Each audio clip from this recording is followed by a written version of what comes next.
Bayangkan negara kedua terkaya emas dunia pun risau emas mereka tak lagi selamat bila disimpan di luar negara. Kalau negara besar tak lagi percaya sistem lama, apa maksudnya untuk simpanan kita pula? Baru-baru ni, pakar ekonomi dan ahli politik di Jerman buka semula perdebatan besar tentang kedudukan emas simpanan negara mereka di dalam simpanan Federal Reserve Bank di New York. Mereka risau bahawa hubungan geopolitik yang tidak stabil dan boleh berubah-ubah bila-bila masa akan menyebabkan simpanan emas tu tidak selamat jika dibiarkan di luar negara. Apakah berpendapat negara itu wajar kembalikan semula emas ke tanah air sendiri? Kerana emas bukan sekadar angka di sistem kewangan. Ia sepatutnya aset fizikal yang benar-benar dimiliki dan boleh diakses bila perlu.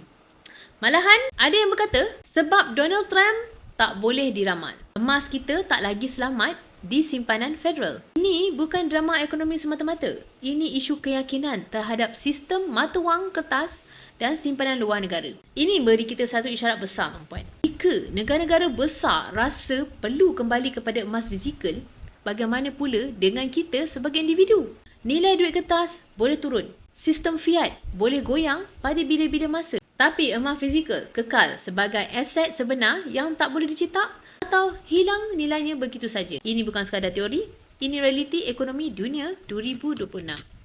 Isu Jerman ni bukan nak buat kita semua panik, tapi ia menjadi cerminan bila dunia pun mula serius dengan emas fizikal sebagai lindung nilai kerana sistem wang kertas tak lagi menjamin keselamatan simpanan. Jadi, kalau sekarang pun negara gegasi sedang risau tentang keamanan emas mereka, apalagi kita yang bukannya negara. Jangan tunggu sampai sistem kewangan jadi geting atau harga emas melonjak lagi tinggi. Waktu terbaik untuk mula simpan emas secara konsisten adalah sekarang. Kalau anda nak saya tunjukkan cara mudah simpan emas di akaun Gap Public Gold, anda boleh klik borang sign up.